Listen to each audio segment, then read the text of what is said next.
Have you ever heard of using kelp in your garden? In this episode of Does It Work, the Soil Amendment series, we're going to be looking at the nutrient release of kelp added to your garden.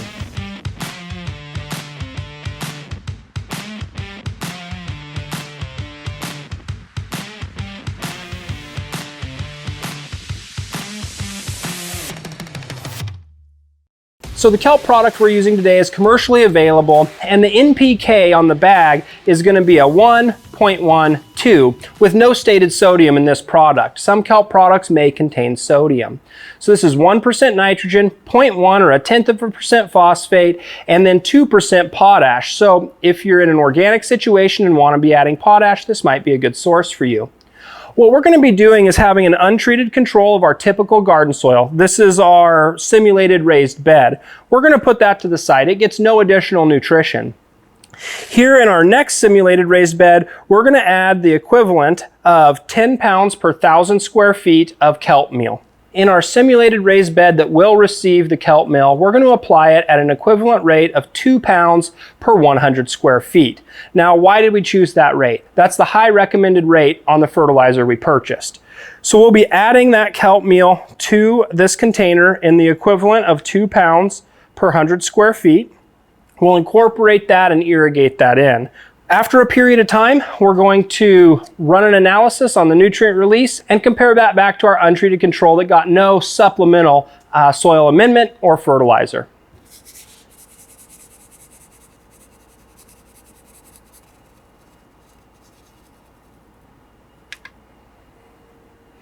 So now we've got that lightly incorporated. Let's go ahead and water this in. Now, one of the questions we'll often get about kelp meal, in addition to does it work as a fertilizer, does it work as an amendment, is what's it smell like when you apply it?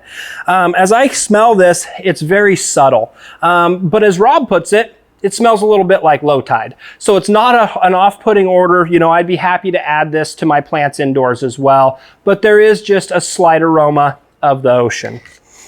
As I'm letting that water infiltrate, I want you to just imagine that we're just creating the perfect conditions for microbial activity.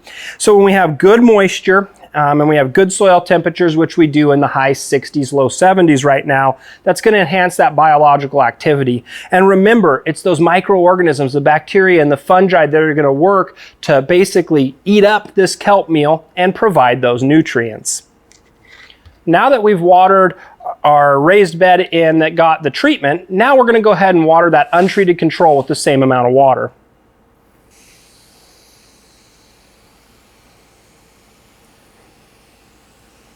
So just to wrap up what we've just done, we have our untreated control and our treated, both watered in. This treated got the equivalent of 2 pounds of kelp meal per 100 square feet. Now we're going to let this sit for a period of time, pull soil samples, and compare the nutrient release between our untreated and our treated. If you're looking forward to this data, follow along.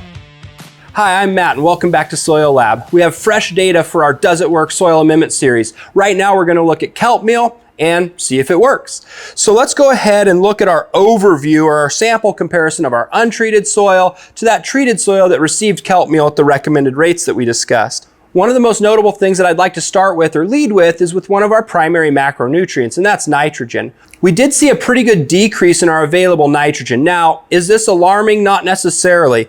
In our untreated soil, we went from just above optimal down into that optimal range.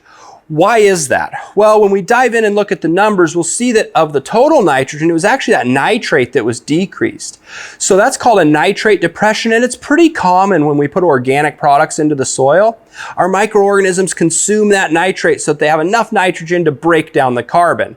We'll probably over the period of time, like 8 weeks or so, see that nitrogen come back into the system. But in this 2-week period, we did see that nitrate depression. If you've watched our coffee grounds video, you've seen the same thing. If you haven't, please check it out. It's linked below.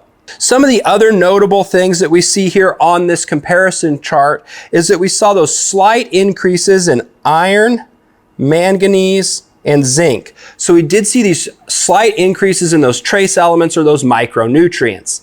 So we see some of our other elements or nutrients here are off the chart. So let's just dive into the numbers and the data and see what those differences look like. First, pH, like we always talk about. pH with the kelp addition remained relatively unchanged, 6.71 to 6.68. So we'll say that's not a very significant difference. As we start to look at those nitrogen levels, I'd like to call your eye to the nitrate levels. We had 63 parts per million nitrate in our untreated soil, and after these kelp additions, that dipped down to about 45 parts per million. That's evidence of that nitrate depression that could be occurring. Again, not alarming in this case because we started off with plenty of nitrogen. If our soil test started off with low nitrogen, that's where we might want to think about a supplemental organic nitrogen source here in addition to this kelp meal. We see that the phosphorus is relatively unchanged, but we did see about a 3 part per million increase. That was one on our initial graph that was off the chart.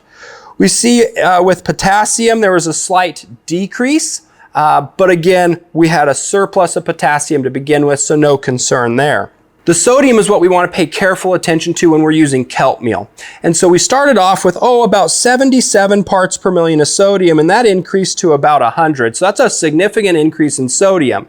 So if I'm growing lettuce, beans, or fruit crops, I might be conscious of that sodium level and just track that as I'm using my kelp meal.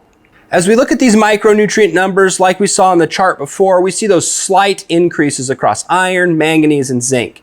And that's great and what we would expect when we're using this kelp meal. So when we add kelp meal as a soil amendment, we often see other benefits that we didn't measure here. Some of those benefits that you may realize in your garden are enhanced nutrient uptake, enhanced microbial populations, and even stress avoidance.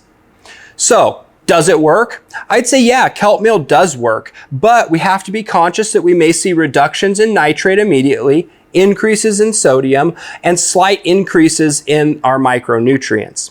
Also, there's the value added of enhanced nutrient uptake and stress avoidance, as well as our enhanced microbial populations. If you enjoyed this video, please like, subscribe, follow along for more data, and I'll look forward to seeing you back in the lab.